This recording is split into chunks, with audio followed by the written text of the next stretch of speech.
டீமில் போயிட்டு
Let's move forward to the technical session.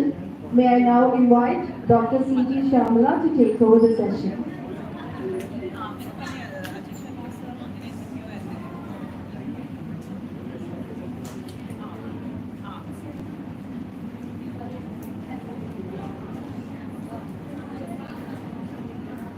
Hello. Good morning. For your attention, can I have the backbenchers in front, please? Those who are sitting at the back, hello. Can you just come forward? I'm a person who gets very jealous because I have to stand and do the talking the whole day. You either sit and talk at the back or you happily go to sleep. Now that's quite enviable.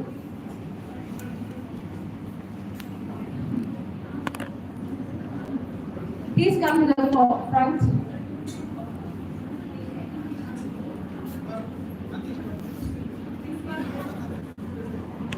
Alright, shall we start? You're all waiting for the session. Why have you all gathered here today?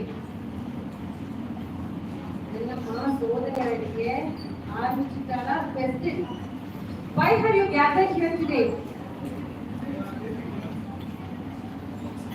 Why have you gathered here today? Why am I here today? Why are we all here today?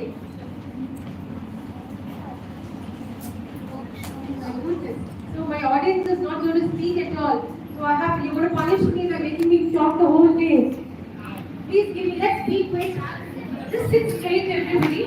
You're comfortable with us. Now what do you think about? They're absolutely smiling at me. Okay, why are we all here today? For this workshop. So why did you decide to attend this workshop? To learn something new.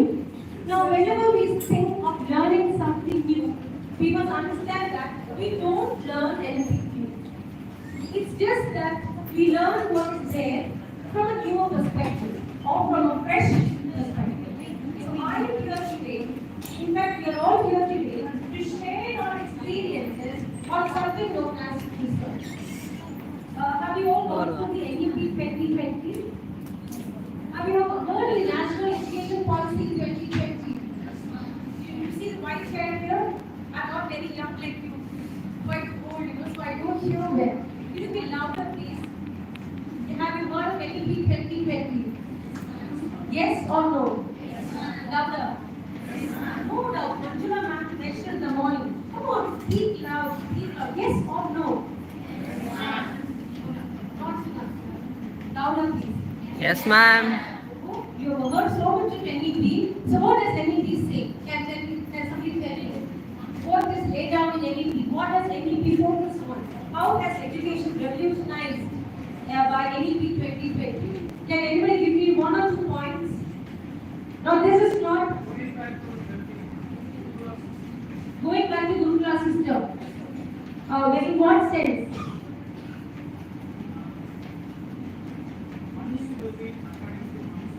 Uh-huh.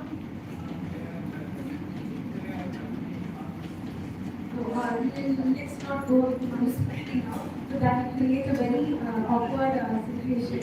Political, I'm not here for any politics. I'm not for anything.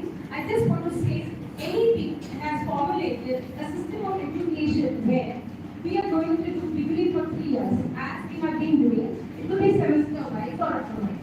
After that, you have another option of doing degree for 3 years, which is called BA honors, and then you pursue research. After completing 1 year of MA, or you're going to have a 3-year degree course with MA. It just goes as usual. So the 3 streams that are going to go, and from what I have come to know, research is going to be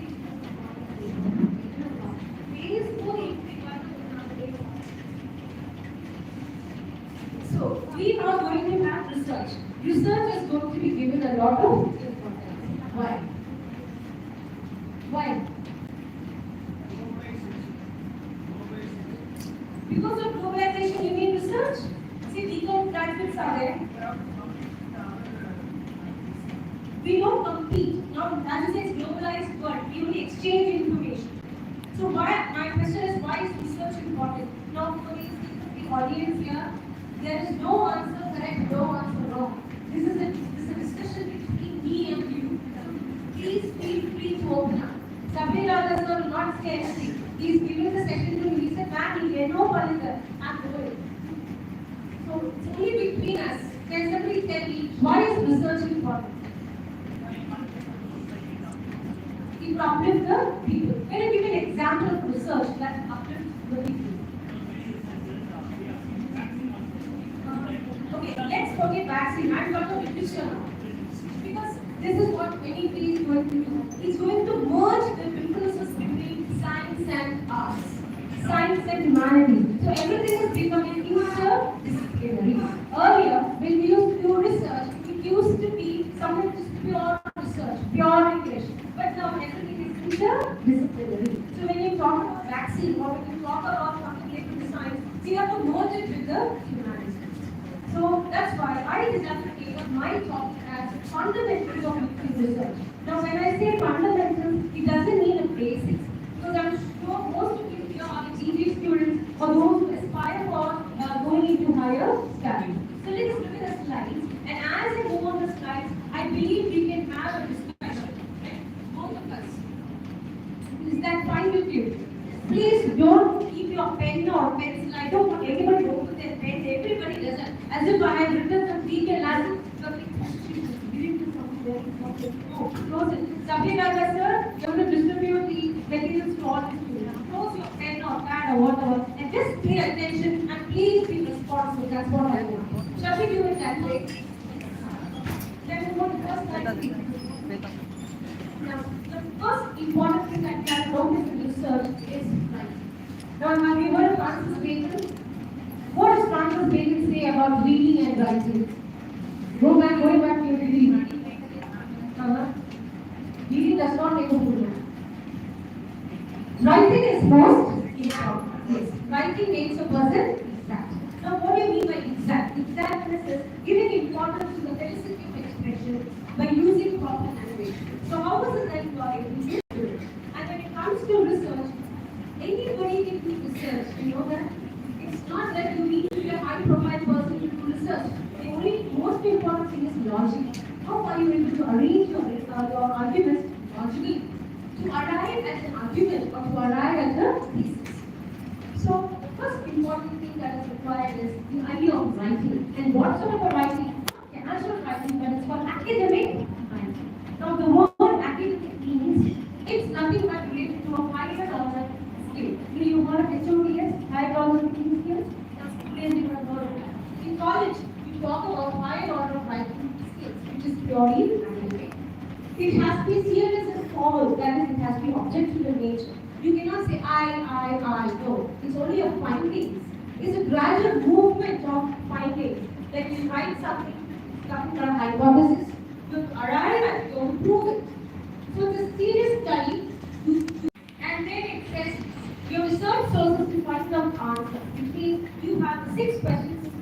point of view. Who, where, why, when, how, which.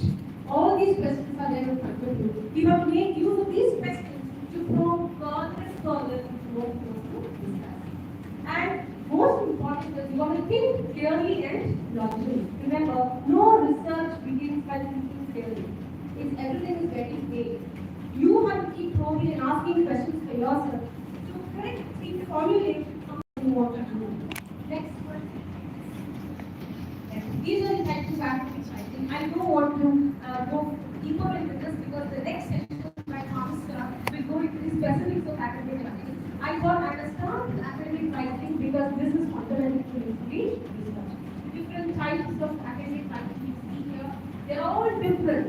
An essay or a research paper, dissertation, thesis, lab report, all these are types of academic writing. Only thing they refer from one occupation to the other. Next one. The next slide. Alright. Now, if anybody, how many of you want to do research here? If you got in a session attend panning, Chancellor Madam session was horrible or it was excellent, that's up to you. Suddenly in the evening I thought I must do research. Is that how you begin doing research? Yes? No.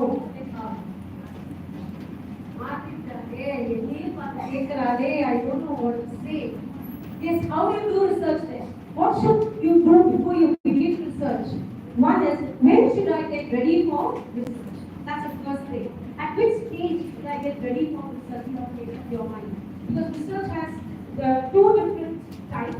List of two different types, the full-time and the part-time. Then depends on the university that you have to do your research. And then what do I look for in research? What am I going to do my research on? What's the topic that I'm looking for? What is my intention in doing the research? Is it a case study? Is it a field work? Or is it something related to characters in a novel? Is it based on drama? Is it based on poetry? Which genre am I going to concentrate on? Where should I carry out this research? At the university, at the college, place? Who should I work on for conducting research? Who is going to be my author? Which author should I choose? So these are fundamental questions that you can ask yourself before you do research. And finally, how should I conduct research? What is the basis of my? From where should I start? So all these questions should be in mind before you begin. Now tell me, at this juncture, how many of you want to do this?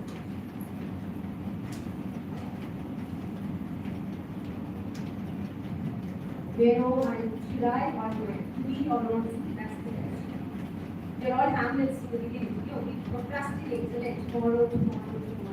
Like the lottery ticket says, nullity. So we all do it for tomorrow. Think for yourself when you have to start work on research. Next slide, please. Right. Now, I just give you these definitions here. I don't want to speak from the slides that's here, but I'll just explain this slide. You can look at the slide. Now, we have three important terms here: research methodology, and research ethics. Very casually, it's research. அது அப்படியே போடுனதுடா போய் அங்க அத மறுபடியும் இதுல stuck ஆகல இப்போ போய் பாரு எத்தனை பேர் அது வேற இது வேற அது யூடியூப் நெட் கனெக்ஷன் இல்லாம again come back and research, go to a movie and take a vacation, go around the whole world and then continue that research. No. It's really done very systematically in a very principled manner. Now what is methodology? Methodology simply is how to do research scientifically and to solve a research problem by moving step by step. And here methodology tells you how is the process of research to be undertaken, wherein we look at the theoretical framework. Now how many of you read novels? Can you tell me of any novel that you read? Any novel that you read? Forward speed.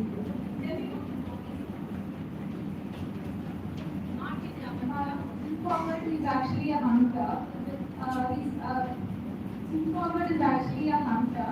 So he's basically from British society, where he has come during the British India period to Gujarat, and he is a very well-known hunter of the man-eating tigers over there in that area.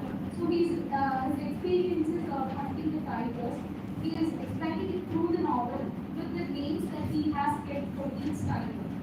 He specifies the characteristics of the tiger and his own experience of hunting.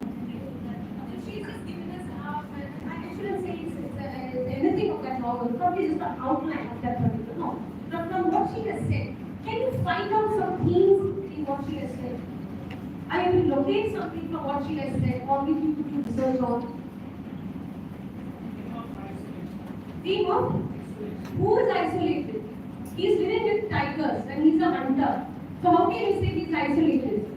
Who's isolated? The tiger is isolated. You killed him, you're killing research. This is exactly how we begin. We don't know where to begin from. We don't know what to do. We only have a story at hand. See, your way to do is that you are an audience app for research. This is how research begins from zero. We don't know anything. You see the libraries, you see the books, you see the research guide, you set a title there. Give me your writing, give me your writing. You don't know what to write. There's a little bit of our research. Better that I go home and do something. No. This is most important. The theoretical framework. Have you studied lifting theories? Which are the lifting theories you come across? Oh, Marxist theory, okay. Psychological theory. Have you heard of Sigmund Freud? Are you? Okay, anything else? Postmodernism. Postcolonialism. Humanism. Posthumanism. Feminism. Eco-criticism. See, all the isms, you have masculinity studies, femininity studies, studies on queer, transgender studies. So there are so many theories that are involved. So you must select an appropriate theory. When you select a theory that works, you call that the research methodology. Can you go on the next slide, please? Yes, I have to research method. There is a difference between method and methodology. Methodology means using the correct theory. But method means how I am going to do my research. I can do a case study. I find a person in the hospital, or I talk about a particular vaccine. This is the most effective vaccine for COVID. That's a case study. That's a method. Or I can do qualitative analysis. I can make use of quantitative analysis. All these are examples of methods that we employ. And when in English literature, when we take a particular work, or a novel, or a poetry, or drama, whatever it is, we are actually doing a qualitative analysis. But if you are trying to find out the number of words used, have you heard this poem, Nevermore by Edgar Allan Poe, The Raven by Edgar Allan Poe? In that particular poem, he uses the word nevermore, nevermore so many times that itself becomes a topic of research. Why do you think that we use nevermore so many? Right? So, when we do research, how are we going to proceed? Which method is going to be adopted? Which research method or methods you will be using for your paper? And then the methodological approaches that you are interested in exploring in relation to the chosen literary work. The plan for researching your method is approaches, and which point was most confusing when you decided to do your research. So you have to have a broad idea, a broad framework of all these things before you enter. The future is in research. So those of you are sitting very comfortably, air, you're sitting right under the fan, very comfortable. No, it's high time that we because if you look at what the Prime Minister has been doing, and I'm not talking politics here, a lot of money is being given for research in science, medicine, but much lesser for the sake of humanities. The question is, what has humanities got to do with research so far as science is concerned? Now, have you heard of these two areas? Medical humanities, health humanities. Have you heard of these two areas? Can you tell me about it? Have you heard about medical humanities and health humanities? Yes or no? How many of you say no? Health humanities is a field of humanities that deals with how caregivers in hospitals, like nurses, doctors, now how is it that their lives are affected, the study of their lives. Medical humanities is about the patient. about the treatment that is being given to the world. How is it that humanities has contributed to medicine and the upliftment of the patients? But what about the doctors and caregivers, the hospitals that run medical practices? Their lives, their experiences, all these come under health humanities. Have you heard of people writing about cancer? Because in Malayalam, we have an actor called Vincent, who has written about his experiences on cancer, being a cancer patient. And he has set up hospitals in this place where everybody gets free mammogram being done when you're going for cancer. So all this comes under medical humanities. And when we see care being given to the life of the nurses themselves, then it comes under health. So these are emerging fields on which you could do your research. The biographies, the autobiographies, the memoirs written by several people on their disease. They were disease memoirs. These are all therapeutic memoirs. When you read some memoirs, you feel you become calm. So the lives of such people are explored through humanities like health humanities and medical humanities. Can you go on the next slide? Yes. There is scholarship methods. Could you please read out? We have scholarship methods. Can somebody please read this out? Scholarship method. Body of scholarship written about a particular author, literary work, historical period, literary movement, genre, theme, theory, or method. Next one is textual analysis. We take like you are doing this concentrates on textual analysis. Textual analysis. So, reading of literary text, rely on literary theory and background information to support the reading. Next one, biographical. Biographical method. Study the life of the author work and times, involve reading biographies and autobiographies about the author, research into private papers, correspondence and interviews. Exactly. Now suppose I want to conduct an interview with a cancer patient. From the interview that I conduct with the patient, I can come to know about his experiences in life. So I can write about that particular person. Biographical. There was also a person who was conducting on lab reports. Just by analyzing the lab reports, we can do research on a particular disease. The next one, next slide, please. Yes, discourse analysis methods and creative writing methods. Here we are trying to understand how Marxism works, everything in relation to the society. Please read the slides that are there. And then you also have creative writing methods, work, read, looking into reworking a literary text. Now let me give you an example of this reworking of a text. Have you heard of Ramayana? Yes.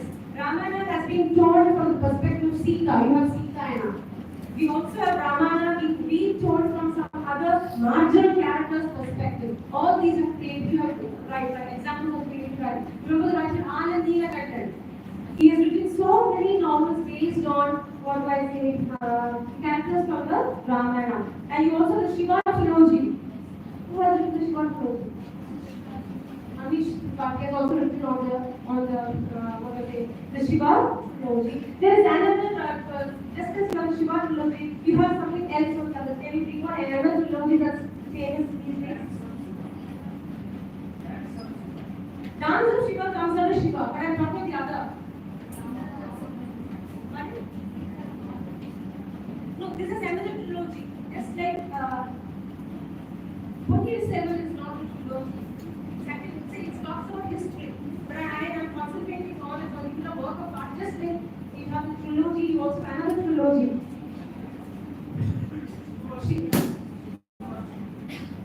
No, it is taken from Ramayana. You have two writers. One writer, Amish, talking about Shiva trilogy. You have another trilogy. It come up to my mind. I'll tell you. Those are examples of creative writing. Next.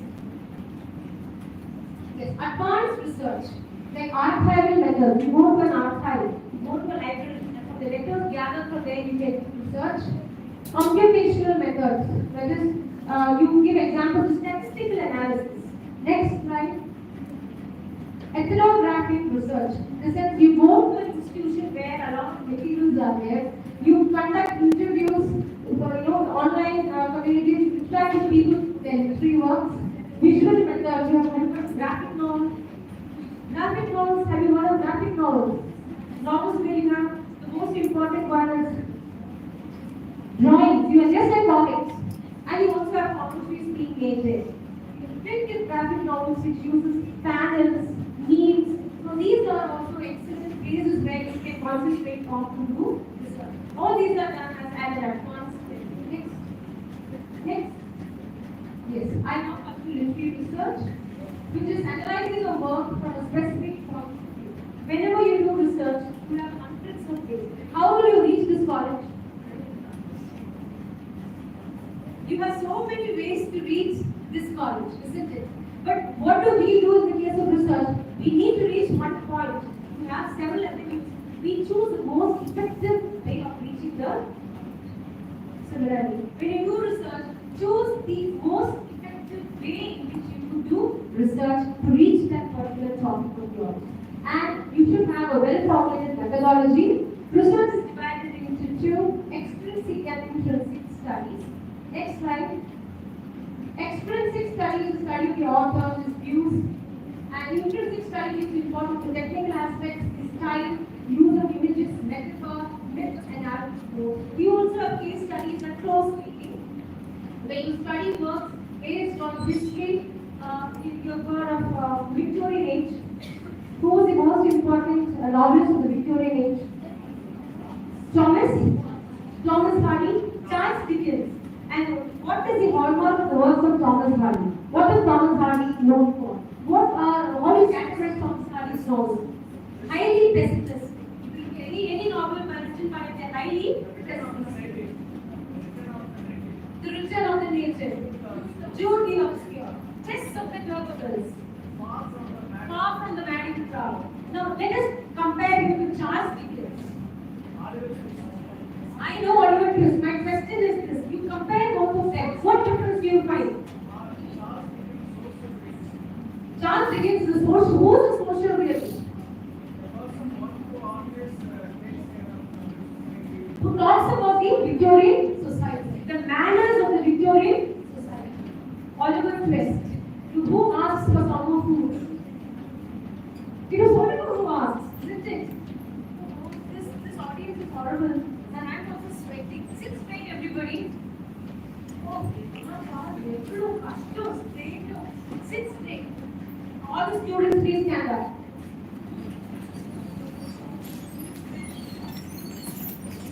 Sit down. Stand up. Sit. Stand. Only the students. Sit. Sit straight. Alright. So what is the difference between Charles Dickens and Thomas Hardy? Let him say. Are you a student? You have heard of Charles Dickens? Okay. What you find particular about Charles Dickens' novels? Now I'm concentrating on something known as not this. Please take this slide. Please this slide, please. Not this one. Next. This is where I come. In terms of history and socio-cultural context, where do you place the novels of Charles Dickens? Anybody can answer. Students should answer. Charles Dickens. Anybody? If you give the correct answer, I don't have any prize to give you, but we can continue with our discussion. Yes, tell me. No, the importance of Charles Dickens, when we talk of history and social cultural context, where do you place Charles Dickens? You talked about Thomas Hardy, where do you place Charles Dickens? He is also a social critic. Not social cultural. Social critic. Yes. Social critic. Exactly, he is a social critic. Why? Please stand up. He is a social critic. Why? Because of his work, since he has written novels and his novels depict the social and realistic events of his times. You call him a social realist. Now, what about Thomas Hardy? Was he a social realist? He was a social realist, but he added his pessimism into it. So you have writers from historical and social cultural context. Intertextuality. What do you mean by intertextuality? Have you heard of T.S. Eliot? Which is wasteland. Wasteland is the form where you have intertextuality, references from one text to another. So when you can make the two pieces of T.S. Eliot himself. How he alludes to one person and the other. Remember Adam's Isosceles? What are the 5 sections of the wasteland? April is the cruelest month. And the Corinthians doesn't say April is the cruelest month. When that April with its showers sooty and burst the drought, don't you remember? Then April is the sweetest month. But when it comes to T.S. Eliot, April is the cruelest month. Again, you can go on the research paper with comparison there. Why is April called the cruelest month for T.S. Eliot? And why is April the sweetest month when it comes to scientific research? These are ways in which we talk about intertextuality, thematic studies. What are the themes that you find in the works of a particular writer? Have you heard of Kiran Desai? What is the most important work of Kiran Desai? Inheritance of laws. What is she arguing inheritance of laws? See, I am only doing research here.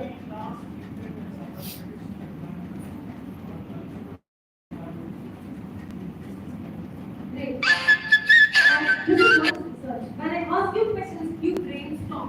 You seem to think, isn't it? This is exactly research. This is the process of doing research. Why, how, when, where, which. So these are things that you have to very explicit as well as implicit stuff. Next slide, please. Now comes close.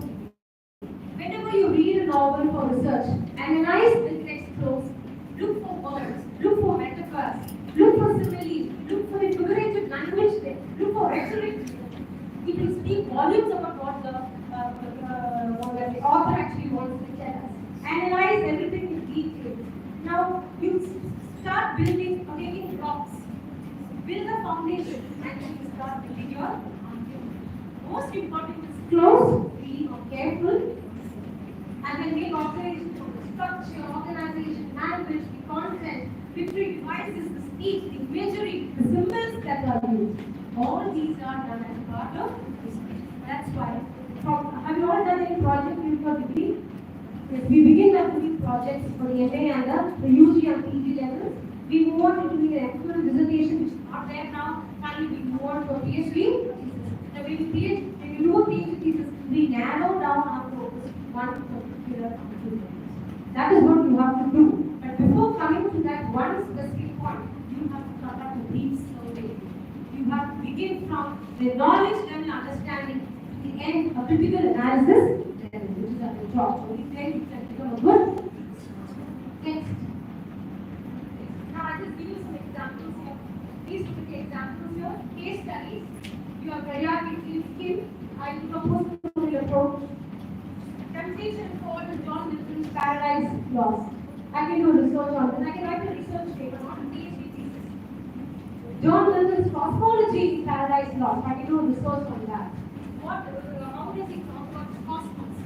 Then a deconstructed interpretation of John Donne's The Canonization. Who is canonized? When do you say a person is canonized? When they are ordained to become a saint. But can two lovers become saints? That's what John Donne says. Yes, lovers are saints. That's why all this you can make a deconstructed interpretation of John Donne's The Canonization. Next slide, please. Now comparative studies. Nature and Blake and Wordsworth. So both Blake is a precursor to romantic movement. Wordsworth belongs to romantic movement. You can make a comparison, contrast between their beliefs related to romanticism. Images of death in Victorian poetry. Can you give me an example? Victorian poetry, death.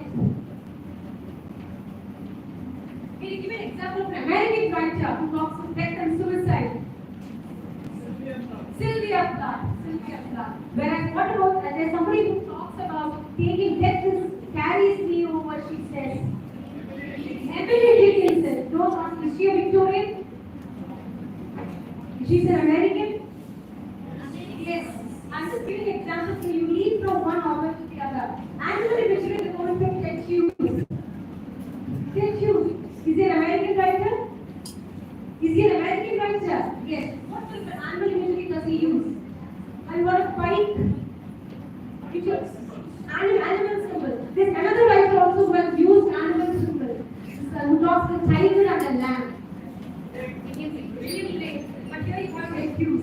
use of animal imagery. You have five, you've got forms of head. Any other form of head you remember? Projectile. Acoustic. Aesthetics is already the one second. How do you think already the most from second? You approach to Shakespeare. Again, next slide please. You make it back. Now let's go to terms in literary research. Next slide. Right. This is something that we come across when you do research. You have thesis statement, then somebody please read this. Can somebody read this please?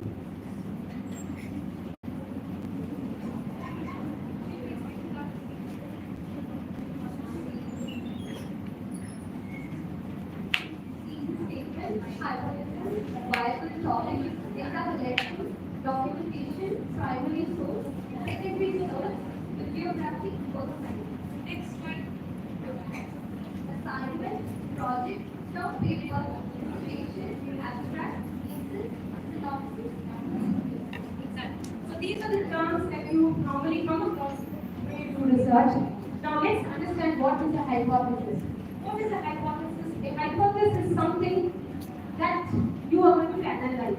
You have something in your mind, you want to frame something in your mind. That's called a hypothesis. You have not yet arrived at the decision that this is going to be your argument. You only try, you have just framed something of a fragmentary idea comes to your mind. It's not the estimation. Estimation is an assumption. You only assume it's so. You not yet proved it. So that's called a hypothetical statement. A hypothetical statement is something that you have to prove. Now let me give you some examples here.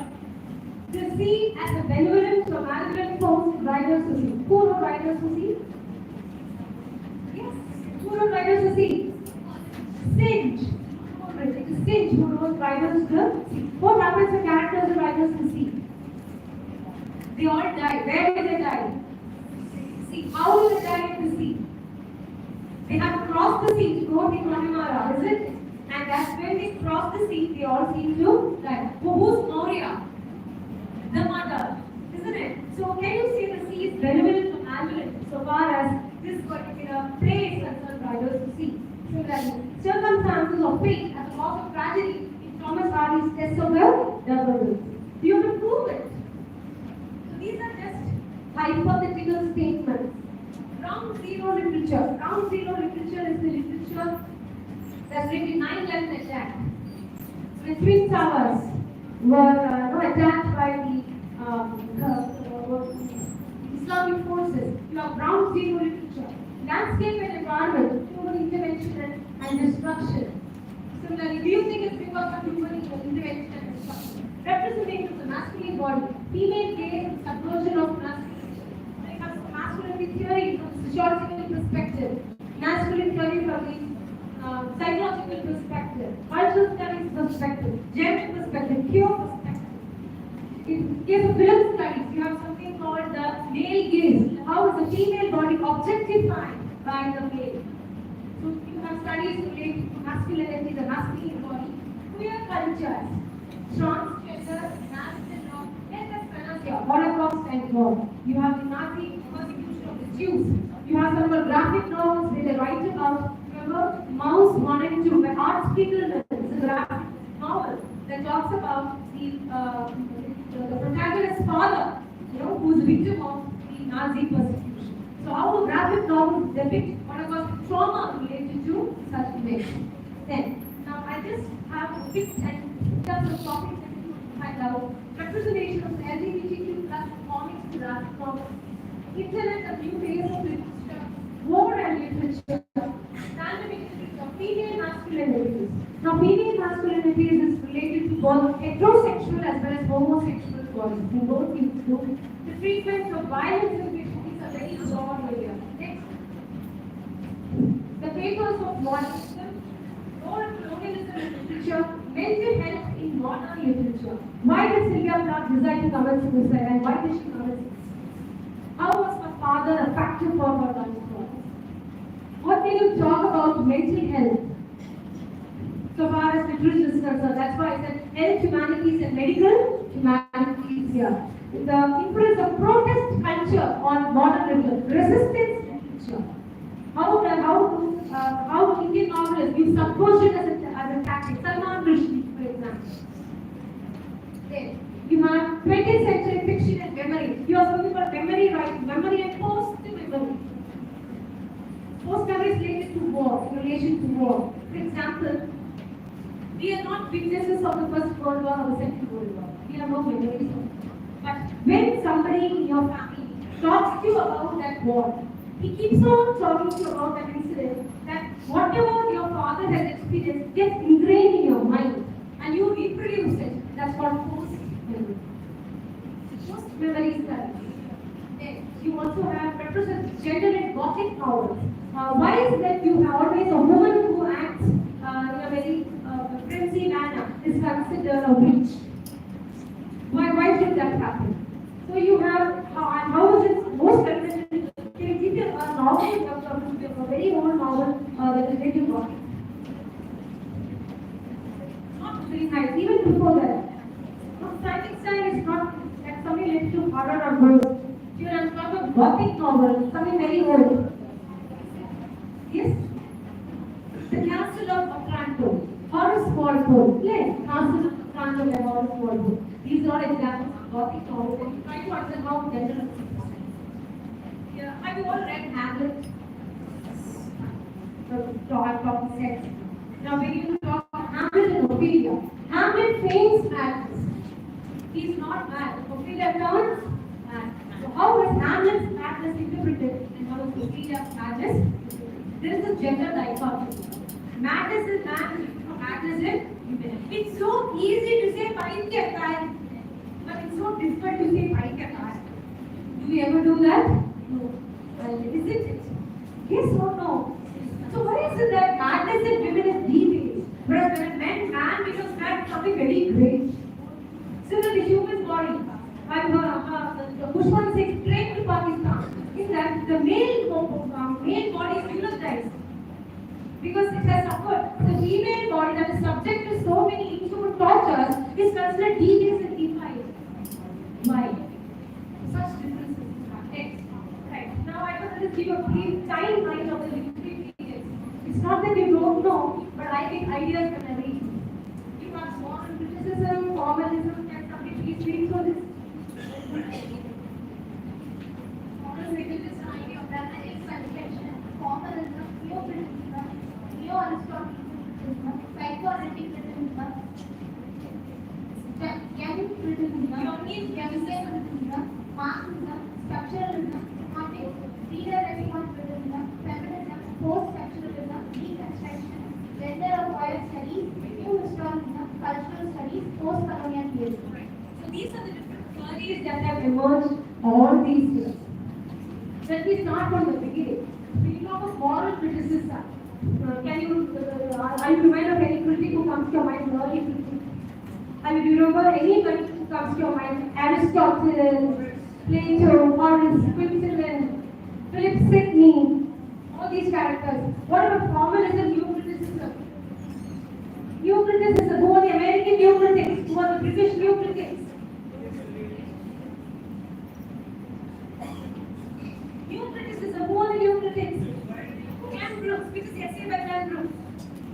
Is it language of paradox? No. Has it written language of paradox? Who wrote the essay Metaphysical Poets or Metaphysical Poetry? It is alien. So all these are landmark periods in the history of English literature. Psychoanalytic criticism, Freud, interpretation of dreams, ego, superego.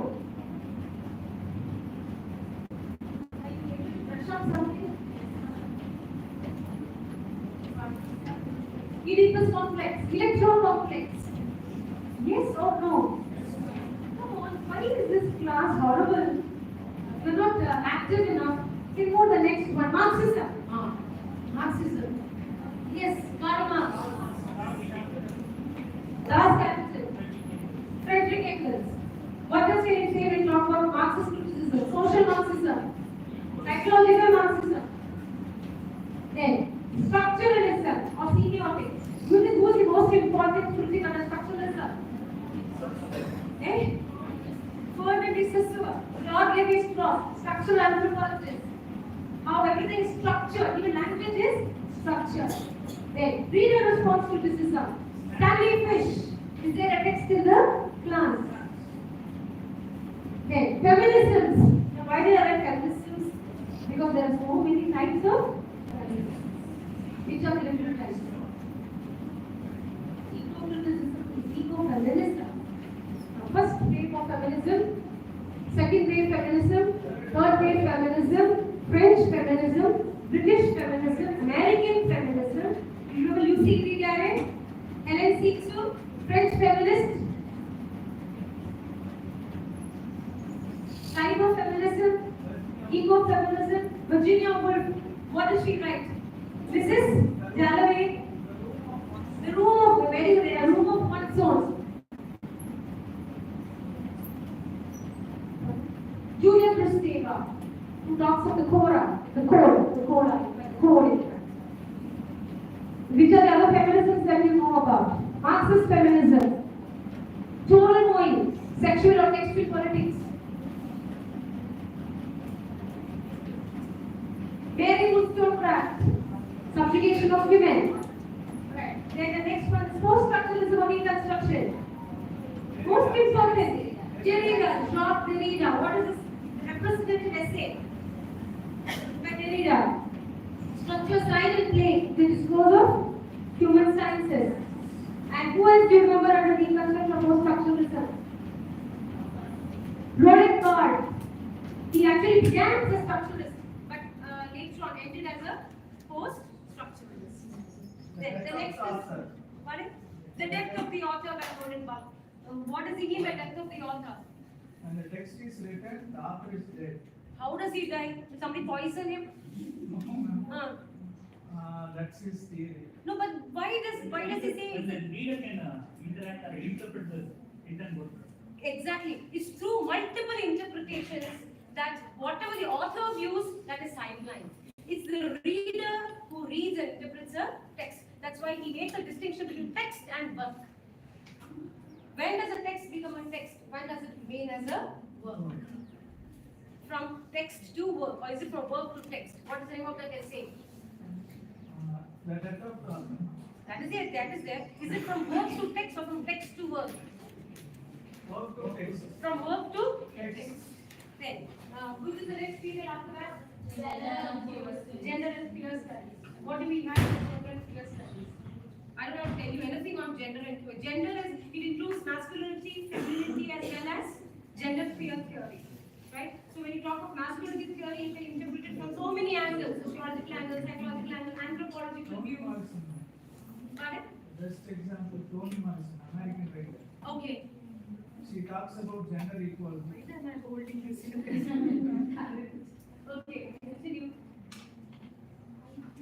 Yes, continue. She talks about gender equality in American society. Okay. In all societies, we are having this problem. My question is not that. My question is this: which are theories you know related to gender or transgender?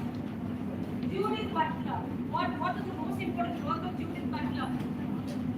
Gender struggle. Where who was the somebody else says Simone de Beauvoir says one is not born a woman but becomes a woman. Isn't it? Any other transgender theorists you know?